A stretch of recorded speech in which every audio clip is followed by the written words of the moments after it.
It's time for America Outdoors Radio, the show that covers the outdoor scene across the U.S. of A. and the entire continent. Fishing, hunting, conservation, outdoor recreation, and great destinations. We cover it all every week. It's your country, your outdoors. Let's explore it together with your host, John Kruse. 37.5 pounds. 37.5 pounds. That's about how much my luggage weighed when I checked it in at the Alaska Airlines counter in Seattle as I got ready to fly to Ketchikan, Alaska. And it's the exact weight of the monster king salmon my daughter reeled in while fishing near there off of Prince of Wales Island with the crew at Sportsman's Cove Lodge last week. I was lucky enough to take my son David to this wonderful place last year and lost track of how many times he exclaimed over and over again, "I love Alaska." I get it. I really do. What's not to love in the summer when the fishing's good, the weather's nice, wildlife is abundant, and you're just treated like an absolute king by the lodge staff? That's why I was so happy to take my 16-year-old daughter Faith to Sportsman's Cove Lodge this year.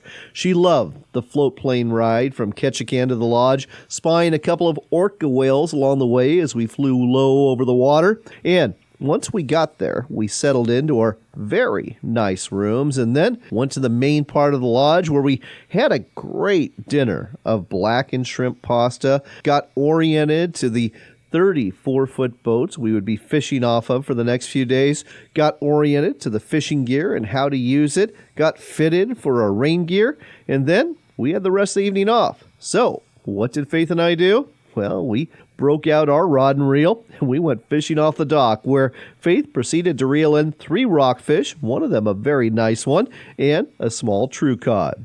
We got up the next morning, and for the next 3 days, we were fishing from 6:30 in the morning until well into the afternoon. Bottom fish like halibut, rockfish, and cod were all reeled up in good numbers. We also caught a whole bunch of salmon. We're talking different species too, not just kings, but also silvers and pink salmon. And we also reeled up some odd things, like a bunch of arrow-tooth flounder, which are aptly named, by the way. They've got some real sharp teeth. We reeled up several ratfish, which really do look like rats, but they weigh several pounds and have these really weird luminescent eyes. And we also reeled in a large dogfish shark and a 30 to 40 pound skate that Faith reeled in that we were absolutely convinced was a monster halibut until we got it to the surface. On top of all this, we enjoyed some great food, great meals, and great company from our fellow anglers, Gary and his brother Conley, Ken and his son Scott, and of course, we got to enjoy time with our great captain and deckhand. Bottom line was this: we truly had a wonderful Alaskan adventure that neither one of us will ever forget. This week on the show, we're going to talk to our captain, the captain of the Foxy Lady. His name is Mike Greene, and he's going to break down how he fishes in the oceans of Southeast Alaska for bottom fish and for salmon, and how you might want to do it too. In addition to this, Mike's going to tell you from personal experience the painful stings and worse you can get if you're not careful with some of the fish you catch around here. I'll sum this up for you in a hurry. When it comes to certain fish and sharks, you need to stay away from the spines on their backs because they'll get you, and you won't like what happens after they do get you. In addition to this, we'll talk to our deckhand, Gen Rienstra, who has worked at Sportsman's Cove Lodge for 5 years and who has loved it. If you've ever thought of coming up to Alaska to work for the summer, it doesn't have to be a scenario like Deadliest Catch in the Bering Sea. Nope, you can enjoy working in a great setting with fantastic co-workers, earn good money, and experience this part of Alaska like few others do. We'll wrap things up with some ideas about what you can do before or after your trip in the fine city of Ketchikan. But first, it's the first morning, and I'm standing on the marina looking back at the lodge. There's a bald eagle flying overhead. There's fireweed that's blooming along the shoreline, and the boats are heading out, and with me, right before I hop on my boat is Captain Mac McQuarrie, the owner of this lodge, which has been in operation 30 years now. 30-year anniversary this year, John, you bet. Yeah. Well, before we head out in the boat and we talk fishing for the rest of the show, let's talk about the lodge and some of the things that we've talked about before. First and foremost, the staff-to-client ratio here is amazing. You bring in 30 guests at a time, and how many staff members do you have to take care of them? Right now we have 32 staff members, including myself, so better than a 1-to-1 ratio and it's just what we feel like we need to have to provide the kind of service that we want to provide for our guests. Well, folks, trust me. Having been here last year, I can tell you the service is over the top excellent. You will be taken care of and feel like royalty when you're here. Let's start off with the food because you've got a great chef. You've got some great food. And why don't you just tell our listeners some of the food they can expect to have on a typical visit? We emphasize seafood, of course. That's what we're here about. But it's fresh. It's the best we can get. And these guys really know how to prepare it. Something else I really enjoy here are the accommodations. I mean, we're in the secluded Cove. There's no roads around. You come in by float plane out of Ketchikan. Beautiful trip, by the way, folks. But this is not rustic in any way. Very, very comfortable accommodations and just killer views of the Cove and the water. Yeah, that's one of our things. All the rooms have ensuite bathrooms. It's not bathrooms down the hall or anything like that. We try and provide the same accommodations you could find in any great hotel. Absolutely. And there's been some renovations, too. Now, everybody meets 6 a.m. for breakfast, 6 p.m. for dinner. Everyone has a wonderful time during these events. I know during the dinner, after dinner, you basically hand out cups for those who get the biggest fish of the day for each species. And if you catch a big halibut, you get something, too. Oh, yeah. Yeah, well, with our halibut restrictions, that doesn't mean the fun goes away. We have awards for halibut release, estimated weights of release, and we have membership in the Alaska Halibut Club with Alaska Halibut Club pin for the weight of each fish and a hat that says Alaska Halibut Club and then the weight of that fish. So we're still celebrating those big fish. And I know my son, who was with me here last year, still wearing his hat proudly. Yeah. You've got some new additions here at the lodge for those who have been here before but not for a while. And one of them is this brand new pub. I absolutely love it. Right on the water, folks. It's very intimate, but it's just really well done. It's been fun putting that together, and it's a great meeting place for folks at the end of the day, go tell fishing stories and what have you. It's also a small conference room for businesses and corporations that want to have a meeting while they're here. So it's working out very, very well. It's been very well received, and we're real pleased with it. As I said, we're going to focus a lot on fishing, and we're heading out today. I know we're going to get some halibut. I know we're going to get some rockfish, some lingcod. We'll talk to the captains about that. We'll talk about salmon fishing, too, with the captains. But I do want to mention one more thing. You've got something new this year for those that want to experience Alaska, but not necessarily be fishing for 3 days straight. You've got a brand new opportunity. We do. We call it Alaska Experience, and it's geared for families. And the emphasis isn't so much on fishing, although there will be fishing, but it's more shrimping, crabbing, watching bears, whale watching, totems nearby, in a local village that we can visit. It's just more oriented to the family, and it's a little leisurely, a little more laid back. And we operate it out of a beautiful log home, an authentic log home that's right next door to us. So we're excited about that, and we have our first package for that, a week-long package, coming up here in about 2 weeks. So it's going to be a great experience. Is that even on the website yet? I know that's brand new this year. It's not on the website yet. We're just kind of experimenting with it right now, but it'll show up very soon on the website, and it's going to be something that we've looked at for a long time, and there's a need for it, and we're really excited about it. I think a lot of our listeners are going to be excited, too. So, again, folks, whether you're looking for just to immerse yourself into Alaska and get that whole experience that Captain Mac just described, or if you just want to come out here and go fishing and be treated like a king or a queen, a lot of the folks who come here come back because it's just so fun. In fact, the repeat clientele you were mentioning last night at our first dinner is amazing. You actually get up to 4 generations of people that are coming here, and that speaks volumes. Yeah, that's something that surprised us, and those family memories are really important and a little bit humbling that we're responsible for those things, because it's a big responsibility for those family members. Well, I am getting the eye that it's time for me to get on the boat. No offense, Captain Mac, but Yeah. I'm going fishing. But, folks, the website to go to find out more is alaskasbestlodge.com. That's alaskasbestlodge.com for Sportsman's Cove Lodge here on Prince of Wales Island in Alaska. Captain Mac, thanks for having us back. We love it here. You bet, John.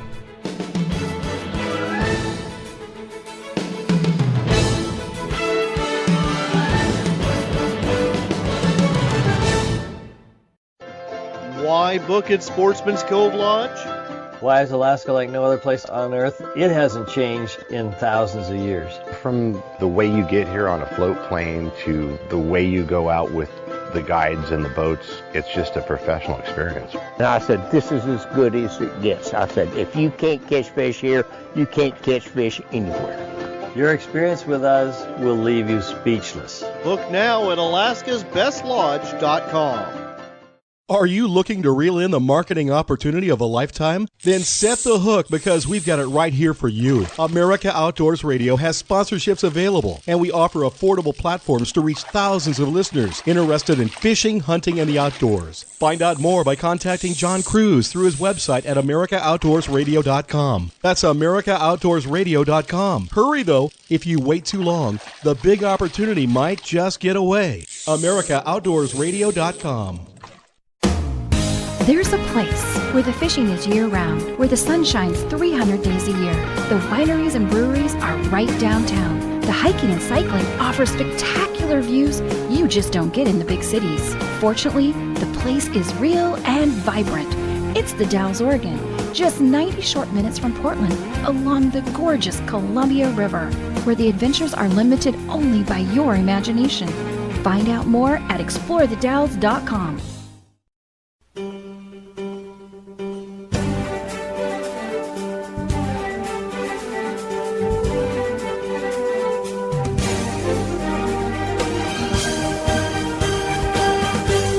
Back in with America Outdoors Radio. I'm John Kruse. We're broadcasting from Sportsman's Cove Lodge. It's on Prince of Wales Island. It is west of Ketchikan, Alaska. And I am on board the Foxy Lady, a wonderful fishing boat, 34 feet long. Our captain, Mike Greene. Mike, we had a fantastic day on the water yesterday. Thank you so much. Oh, you're so welcome. Yeah, it was a good day. It's fun when the fish are biting. Well, the fish certainly were biting, and we're actually getting ready to go out again. As a matter of fact, Captain Mike and his Deckhand Gen, they're both tying up leaders as we speak, getting ready for our crew of 5 to come on board so we can go out and do it again. But I thought we'd spend a few minutes recapping what happened yesterday and talking about how we got in those fish, too. So let's go ahead and start off with the halibut and the true cod, because we got a limit of a halibut, and we caught a whole bunch of nice true cod. Yeah, it was a good day. We were kind of waiting on a tide, and the tide shifted. We're sitting on a spot, nice little ledge going into some deep water, and we managed to pull off some nice fish out of the deep water into the shallow. And yeah, we got some nice halibut. Nothing real big. We can't keep anything over 38 inches, so we were able to stay in the slot limit, and we did all right. So halibut limit is one a day within that slot limit, and there was 6 anglers on board, and all 6 of us got our halibut. That was fantastic, but we were reeling other fish all the time. There's rockfish that you're bringing up on a seemingly continual basis. We'll talk about rockfish, particularly quillback rockfish, later in the show. But as a bonus, we were reeling up right off the bottom, right where the halibut were, true cod. And we were talking cod up to some impressive sizes, up to about 8 pounds. Yeah, I think our biggest was right on 8 pounds. I think one of the other boats had one that went 9.5. A couple days ago, we had one that went 11.5. So yeah, they're nice sized cod. They add up well, and they're good eating fish. You had some for your dinner last night. Delicious fish. I mean, if you like fish and chips, folks, they're fantastic. And personally, I got a little secret for you. If you're going to freeze a fish and you want one that holds up really well, cod is going to do the trick for you. I actually had some from here last year, cooked it just a couple of months ago, so we're talking 10-month-old fish. It was delicious. You wouldn't have even known it was in the freezer at all. It was just that good. So we got all of our halibut. We got a whole bunch of cod. Time to go fishing for salmon. And we need to be brutally honest. Last year, throughout southeast Alaska, was not a good salmon year. And up until yesterday, the salmon bite hadn't really turned on very fast and furious this year for anyone in this area, had it? No, it was last year was what I call brutally tough as far as a fisherman. I think we had probably the roughest salmon season we'd had in many, many years.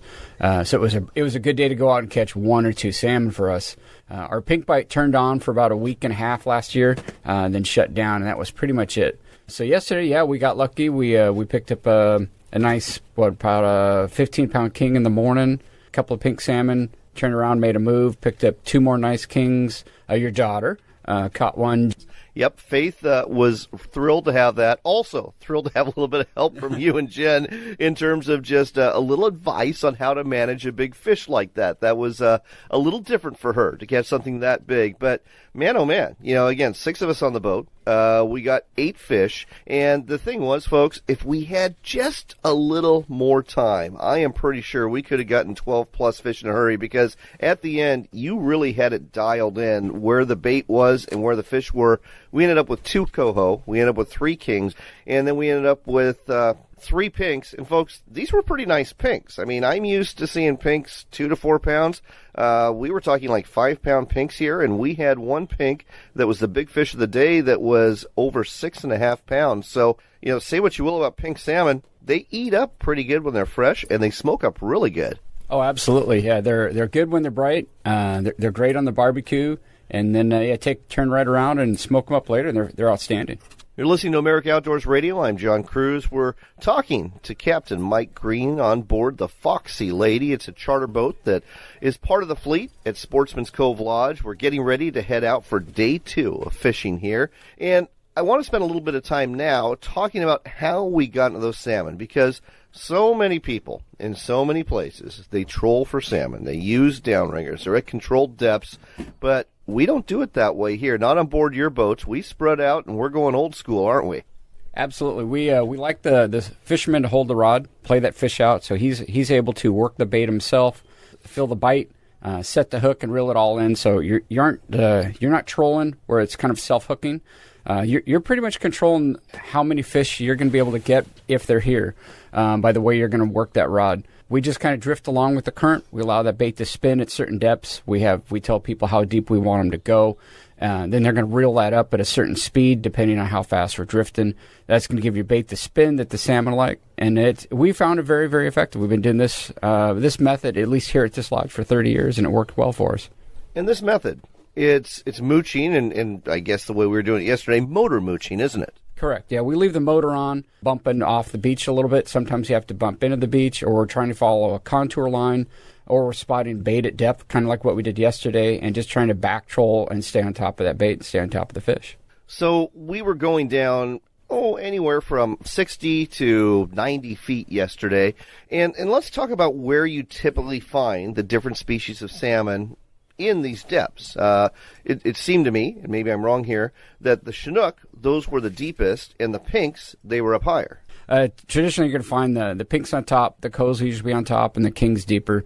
But all of this early season, we were picking up a few kings right on top, right next to the boat. So working those baits from the surface all the way down to a prescribed depth and all the way back up allows us to work that entire water column and pick up any variety of fish. Folks, it's really easy. They're just going to tell you, drop it down 60, drop it down 90. They're going to tell you exactly how much that is on the reel. You drop it down, and once it's down there, you just reel up. 1, 2, 3, pause. 1, 2, 3, pause. Bring it up. And the most important thing is, if you get a bite and you miss it, what do? Put it back down and try again. And a lot of times, you warned us, and this was absolutely true, those fish, they're going to follow it right to the boat. What do you do if you see them coming after that bait, but they're not quite taking? Yeah, the biggest thing is just trying to keep that bait moving. If you keep the sinker in the water where you're not splashing around, and keeping the bait moving will work. And as soon as you see that fish, drop that bait back down. And we found probably 9 out of 10 times that fish will come and hit that bait back on the way down. Okay. So the bottom line is this. Salmon fishing is really heating up as the summer heats up here in Alaska. Speaking of which, we've had some really hot and scorching weather, though it is starting to cool down now. You're a little late for this year if you want to book a trip to Sportsman's Cove Lodge, but now is actually the time to be thinking about booking for next year. This place fills up 80% full by the end of the season. So think about it. By the end of summer, there's only 20% of the slots left. You'll want to hop on this as you're hearing this to book your stay for next year. We've got halibut, we've got cod, we've got rockfish, we've got salmon, and oh yes, today we're going after a new species, aren't we? Yeah, we're going to try to target some lingcod and possibly some yellow eye. Sounds like a fun day. I can't wait. Captain Mike, thanks so much for a great day yesterday. Looking forward to going out with you again today. Yeah, we're looking forward to taking him. Let's go get him.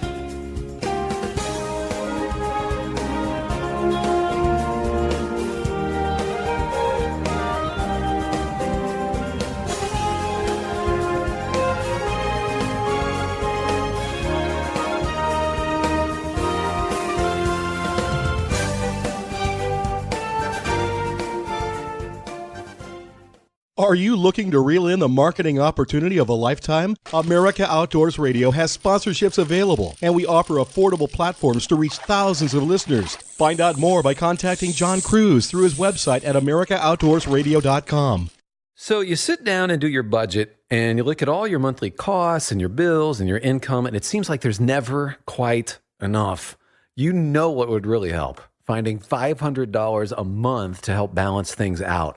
That is the typical savings, $500 a month for a family when you switch to MediShare for your health care. And when it comes to healthcare sharing ministries, MediShare is really the gold standard. It's been around for 25 years and has more than 400,000 members. It's been around so long and grown so much because it works. And whether you're single or married or have kids, this could make sitting down to do a monthly budget a lot more fun. $500 a month can more than cover a car payment or pay back loans, whatever. So join MediShare and go out to dinner to celebrate. Here's the number to call. They are incredibly kind and helpful to talk to. 855-90-BIBLE. That's 855-90-BIBLE. 855-90-BIBLE. He said we're right on him. Without missing a beat, you'll drop your line down to 42 feet. If you don't screw up, it won't be long. Someone in this boat's gonna sing Fish On. Fish on, fish on. Do it by the book, don't take too long. Set the hook, reel it in strong. Fish on, fish on.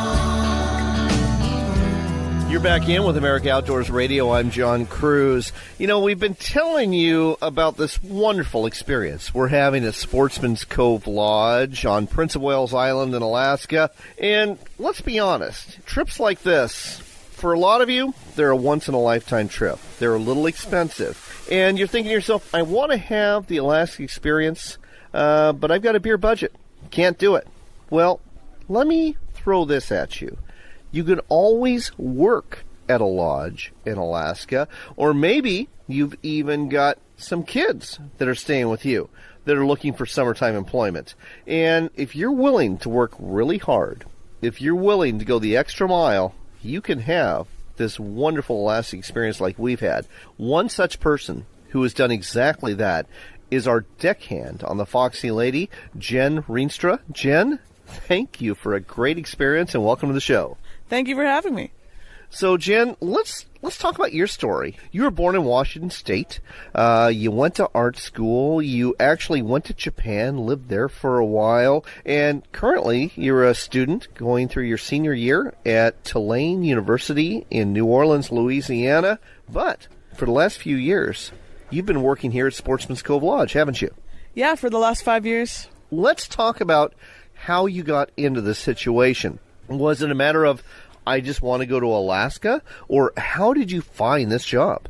Well, after I did the 2 years of art school, I was looking for a bit of an adventure to travel up, but also have a job for the summer. So I had heard about this job from my sister, who worked up here about 10 years ago. She told me a little bit about it. She said it was really hard work, but everything up here is beautiful, and in your free time you can go exploring, and that sounded great to me. So I came up here. You know, I love the fact that as you remember this, and as you described, there's a smile on your face, and that actually speaks volumes right there. Now, you're hearing some sounds in the background because we're broadcasting from the marina. It's the end of the day. We've come back from another successful fishing trip, and the other deckhands on the other boats are cleaning up their boats. Jen's just kind of take a little break to go ahead and talk to us about this experience. So your first year, obviously, you didn't end up a deckhand. Where did you start? I started out as a hospitality team leader here on Shoreside, which is cleaning rooms, serving breakfast and dinner, all sorts of guest relations, working in the lounge, talking to people, organizing all the other hospitality people. But that job is great. You get to interact with a lot of cool people, and you get a nice break in the day to go exploring and stuff. Well, let's talk a little bit about this place and getting the job, because one of the highlights of Sportsman's Cove Lodge is the off-the-charts incredible customer service. As a matter of fact, folks, like we mentioned earlier, there are 30 guests at any given time here at the lodge, and 32 staff members taking care of you. So it's better than 1-to-1. So getting here is not easy. There's a lot of people that are here year after year because they just love this place. You're one of them, obviously, after 5 years. So how do you actually land the job? It starts off, I went to the website. They also have an ad on Craigslist. Sportsman's Cove Lodge, their website. It's alaskasbestlodge.com. They have a career opportunities link on there, and they show all the available jobs that they are hiring for the next year. You need to start looking at that at December, January time of year. Then you'll turn in the application, and then they will call you back or email you back for a video interview, which you send in. It's like a YouTube video. And I want to talk about that. This is really, really, really unique. So this YouTube video interview, and folks, if you want some entertainment, I guess you could probably Google job interviews at Sportsman's Cove Lodge. How does this work? Basically, they send you a questionnaire with maybe 10, 15 questions on it that you are supposed to answer in front of a live camera on your computer, and then post it to YouTube for them to review. And you answer the questions, but it's a little awkward because no one's there asking them. No, that's incredibly awkward. I can only imagine reading. So, I'm Jen, and here's the question, and here's my answer. In this work situation, I guess I would do this.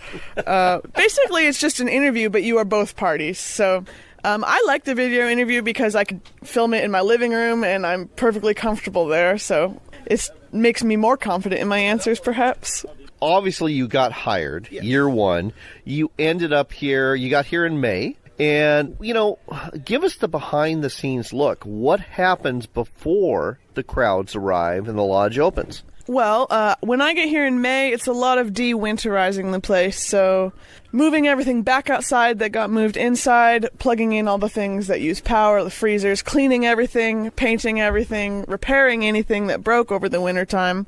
And after all that sort of stuff is done, then most people get here about the beginning of June. And then we start orientation, which is a week-long manual review and history of the Cove and the lodge and all of your job's specifications that you would need to know for your job. You have on-the-job training during that time, too. Once that 5 or 6 days is over, we have staff fishing day, which is like big practice day for everybody at the lodge. So all the employees will be pretend guests that day. Starting in the morning, everyone goes and sits down at their tables in the dining room, assigned with their boats that they are fishing on that day. Hospitality will get to practice setting up everything for breakfast and serving everybody, cleaning it all up. Then all the hospitality girls and all the maintenance and other staff come down to the dock, and they are the pretend guests for the boats for the day, so that the deckhands and captains can get a sort of run-through trial version of what a day at the lodge would look like, which is really helpful and also really fun because you're with your friends.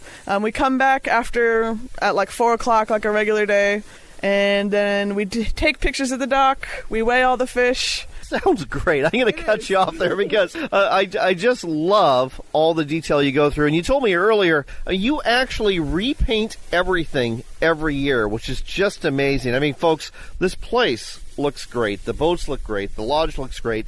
Everything is top-notch, and that's because of all the attention to detail they give here every year. So getting to the life of an employee, I mean, you work really, really hard. You're working 7 days a week for basically 4 months straight. Do you get any off time at all? And when you have it, what do you do? Depending on your job, you will get breaks during the day. No one gets a day off. Preseason, you get Sundays off, but once there's guests here, it's every day. When the guests leave, the same planes bring new guests in, so there's never any time when you're not working. But you do get breaks. I get my break at the end of the day now. I get off a little earlier than some of the other people do.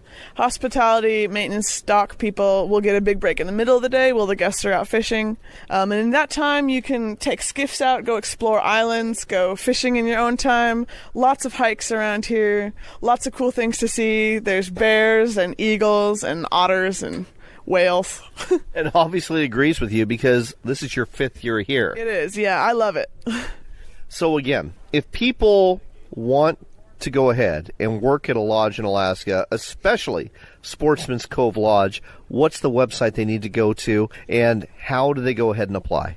The website is alaskasbestlodge.com, and there is a career opportunities page. It's one of the tabs at the top. You'll click that. It'll show all the jobs that we hire for, and then you can just email in or online apply your application. Well, think about it, folks. If you're looking for the most memorable summer job you'll ever have, you're going to work really hard, but you're going to make some good money, and you're going to have some memories. They're going to last a lifetime, and you might like it so much that, like Jen, you just keep coming back year after year. A number of the staff members do, but there's always openings for new ones. So go to alaskasbestlodge.com. That's alaskasbestlodge.com. And if you want to work in Alaska, consider Sportsman's Cove Lodge and consider joining this great team that offers such a great experience for all of us as guests. Jen, thanks again for some great days on the water, and thanks again for all you do here at Sportsman's Cove Lodge. Thanks for interviewing me. I hope we kill it again tomorrow. Fish on. Wind your line, got to make it whirl. You can't catch a king reeling like a little girl. You got fish on. Oh, fish on. We've been telling you about Sportsman's Cove Lodge in Southeast Alaska for a while now, and there's a reason. They are the only Alaska lodge we talk about on this show. It's because they're truly Alaska's best lodge. The adventure starts with a float plane ride from Ketchikan, after which you'll get the chance to experience some of the best hospitality, food, and wonderful people you'll ever meet. Wildlife is abundant, from bears and deer to eagles and whales, and let's not forget the reason you're here, the fishing. Halibut, salmon, lingcod, rockfish, true cod, and more. It's all waiting for you in abundance at Sportsman's Cove Lodge. Book your trip today at alaskasbestlodge.com. That's alaskasbestlodge.com for Sportsman's Cove Lodge. There's a place where the fishing is year-round, where the sun shines 300 days a year. The wineries and breweries are right downtown. The hiking and cycling offer spectacular views you just don't get in the big cities. Fortunately, the place is real and vibrant. It's the Dalles, Oregon, just 90 short minutes from Portland, along the gorgeous Columbia River, where the adventures are limited only by your imagination. Find out more at explorethedalles.com. This land, once wild and free, fades now from our memory. But I remember what it was like, what we were like, what we are capable of when we band together. Perhaps more than any other landscape, wetlands embody the life-giving abundance that nature has to offer. And perhaps more than any other organization, Ducks Unlimited is working to ensure that our continent's wetlands not only survive, but thrive for generations well beyond this one. These natural wonders are where waterfowl begin their cycle of life, where the deer and the antelope play, and where we, the people, gather together to see and share what makes the outdoors so great. The time is now to band together with organizations like Ducks Unlimited. The time is now to rescue our wetlands. Backcountry Hunters and Anglers, a nationwide group working to keep public lands in public hands. We've helped ban the use of drones for hunting. We help repair wildlife corridors in key riparian areas. We speak up against illegal ATV use. We collaborate with elected leaders to keep public lands in public hands. We're Backcountry Hunters and Anglers, with membership in all 50 states and Canada. Please join this dynamic conservation group. Check us out at backcountryhunters.org. Are you looking to reel in the marketing opportunity of a lifetime? Then set the hook, because we've got it right here for you. America Outdoors Radio has sponsorships available, and we offer affordable platforms to reach thousands of listeners interested in fishing, hunting, and the outdoors. Find out more by contacting John Kruse through his website at AmericaOutdoorsRadio.com. That's AmericaOutdoorsRadio.com. Hurry, though. If you wait too long, the big opportunity might just get away. AmericaOutdoorsRadio.com. Pheasants Forever is working hard every day to ensure there's more wildlife habitat for the future. To join us, go to pheasantsforever.org.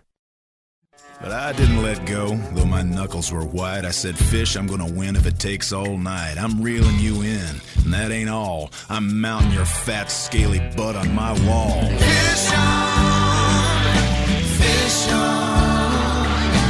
Close your eyes and quote the scripture, but first get a camera and take my picture. Fish on. Next up on America Outdoors Radio, we continue to broadcast from Sportsman's Cove Lodge in Alaska, and we are sitting marina side, getting ready to depart for the day, but we've got a couple of minutes to talk again with Captain Mike Greene on board the Foxy Lady. Mike, I wanted to talk about fish that, well, sometimes they fight back, so to speak. And we're not talking about at the end of a hook and line. We're talking about fish that can inflict some damage on you if you're not careful. Glad to have you back on the show, Mike. Oh, glad to be here. So you've been fishing the saltwater. You've been fishing as a charter boat captain for many a year. And I understand once upon a time you reeled in a spiny dogfish, which is a very common species of shark here in the northwest waters, and you had a not-so-great encounter with that fish. Yeah, we were running fishing and diving charters in Puget Sound probably about 25 years ago, and we had a spiny dogfish on, had a customer that wanted to get a picture of it, and so we brought it on board, kind of laid it out nice on the deck so she can get a picture of it, and about that time a wake came by, and I had to shuffle my feet a little bit, and when in the shuffling, I actually stepped down on the spine that comes out of the dorsal fin, and that spine went through the bottom of my boot into my foot and broke off there. And so we used a pair of pliers, pried it out of there, and it was a little painful at first. And then I went in about 3 days worth of being passed out cold in my tent and hallucinations and some beautiful blue and green color in the bottom of my foot. Oh my God! It swelled up, but was not smart enough to go to the hospital.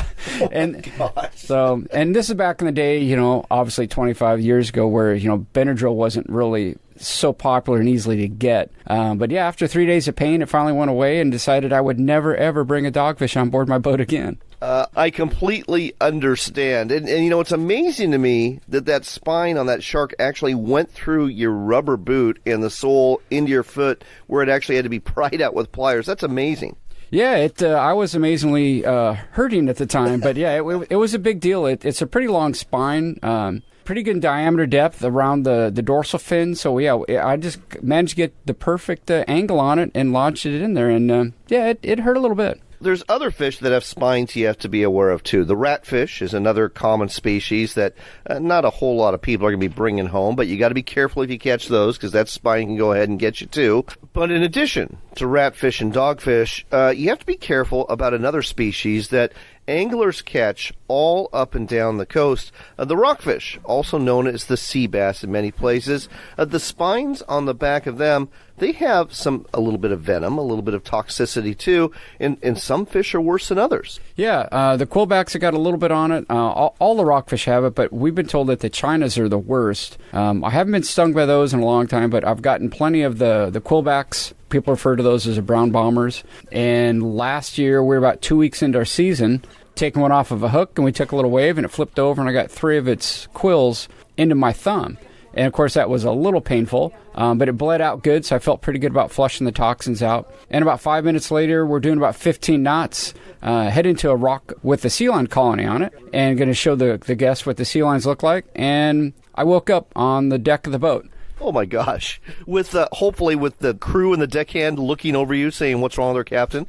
Yeah, exactly. The saving grace was my deckhand had been standing right next to me. So I woke up thinking, man, that was a great nap. And looking up into the face of my deckhand and my guest, trying to figure out why I was laying on the floor of the boat. Gosh. So you just plain passed out from this rockfish sting. What happened next? Luckily, my deckhand was smart enough. He backed off the throttle, got on the radio, and kind of called around. They got me some water. We just kind of kept pushing that thumb, trying to get the blood flowing through it. I was a little woozy for about another 10 minutes or so, and then I just felt fine. So, weird thing here. I mean, you've been stung, so to speak, by rockfish for years as a charter captain, but all of a sudden this happens. What's your theory on why?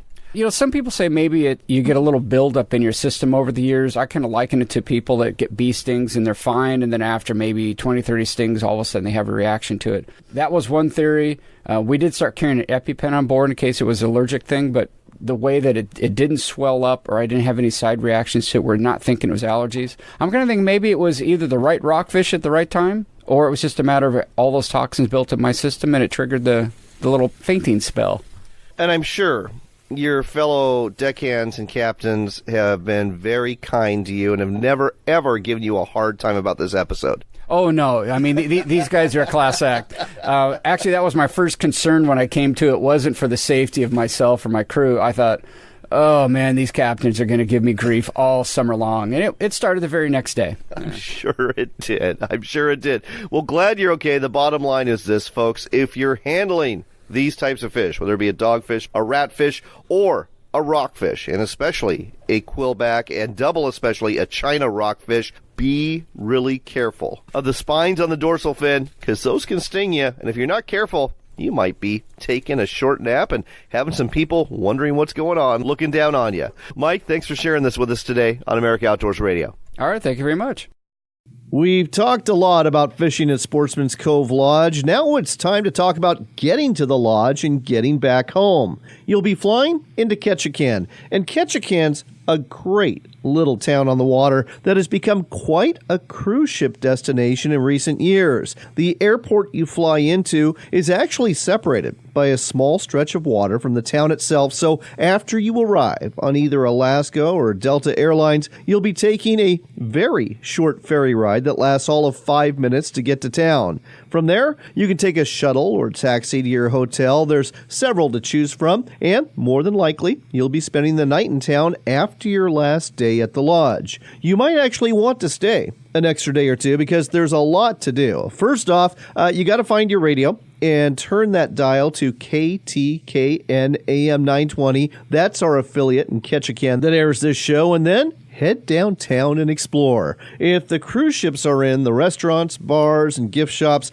next to the docks, they're going to be really crowded. But if you walk just a few minutes away, you can enjoy a beautiful part of town called Creek Street. Here, you can walk wooden boardwalks bordering Ketchikan Creek and explore brightly painted shops, restaurants, and museums, or just hang out with the locals at the bridge over the creek and see if any of them, or maybe even you, can catch a salmon. There's a shop by the bridge that will rent you a rod, reel, and tackle for that. There's plenty of other things to do around Ketchikan, too. Float Plane Charters offers scenic trips to the Misty Fjords National Monument, or you can head either north or south of town to visit sites like Totem Bight Historical Park or the Saxman Totem Park. They're both full of totem poles, and if you're lucky, you can even talk to one of the native carvers who make them. In addition to this, there are wildlife viewing tours, or if you want, you can rent a car and head to a lake to fish for rainbow or cutthroat trout. There's a couple of drive-to opportunities like Ward Lake and Lake Harriet Hunt, or if you want, you can just hike a half mile to Lake Carlana from the east edge of Ketchikan. I'm just scratching the surface on things to do here, but we're out of time. So if you want to find out more, go to visit-ketchikan.com. The website, again, to plan your after vacation from Sportsman's Cove Lodge is visit-ketchikan.com. Ketchikan.com. As for booking your Alaska adventure and fishing trip at Sportsman's Cove Lodge, that website again, very simple, alaskasbestlodge.com. They really are Alaska's Best Lodge, and that's why they've got that website of alaskasbestlodge.com for Sportsman's Cove Lodge. And as we mentioned before, you'll want to book early because with all of the guests that keep returning there, this place does fill up fast. We'd like to thank Captain Mac, Miss Patty, Captain Mike, Gen Rienstra, and all of the staff at Sportsman's Cove Lodge for a wonderful trip. If you missed part of this show, you can hear it as a podcast on our Facebook page, America Outdoors Radio, as well as on our website at AmericaOutdoorsRadio.com. We're also on several other platforms too, like Stitcher, Podbean, and Radio Public. And with that, we'll wrap things up with a song about salmon fishing. One of the funniest fishing songs I've heard, by the way. It's one you've heard during this show, leading in and fading out from a couple of our segments. It's the Fish On song by Mark Keller. Here's hoping you're blessed in the days ahead, and here's hoping you get to go to Alaska to have some adventures too. Remember, it's your country and your outdoors, so get out there and enjoy it.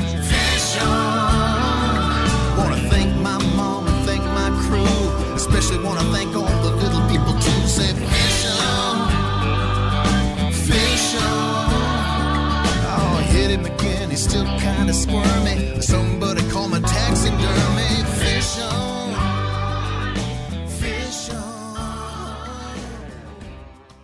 Looking to reel in the marketing opportunity of a lifetime? Then set the hook because we've got it right here. America Outdoors Radio has sponsorships available, and we offer an affordable platform to reach thousands of listeners interested in fishing, hunting, and the outdoors. Find out more by contacting host John Kruse through his website at AmericaOutdoorsRadio.com. That's AmericaOutdoorsRadio.com. But hurry, if you wait too long, this big opportunity might just get away. That's AmericaOutdoorsRadio.com. Pheasants Forever is working hard every day to ensure there's more wildlife habitat for the future. Join the habitat leader and help create wildlife habitat in your community. Go to pheasantsforever.org.